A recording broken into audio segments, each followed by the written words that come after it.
يعني عندنا أسئلة كتيرة جدا. في ناس بعتتها كمان، بس احنا حابين نتعرف على هو ايه المؤشرات بتبدأ ازاي الناس تكتشف موضوع سرطان الثدي يعني. واللي فهمناه ان هو حاجة منتشرة جدا، يمكن من يعني ربنا يعرف عنا كلنا.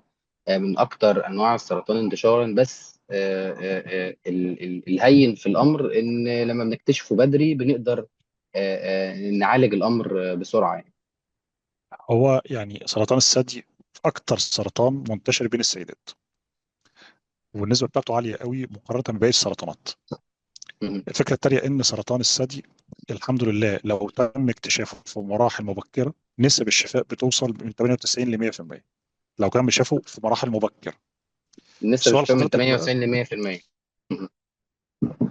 اللي تم اكتشافه في مراحل مبكره جدا، كمان اكتشاف المبكر لسرطان الثدي او اكتشافه مبكر ممكن يقلل الخطوات اللي السيده بتعملها. يعني ممكن لو تم اكتشاف الورم مبكر السيده ما تاخدش كيماوي، لو تم اكتشاف الورم مبكر ممكن السيده تكتفي بس بهرمون، طبعا توفرت خطوه الكيماوي، عملت الجراحه مثلا وخدت هرمون وخلاص.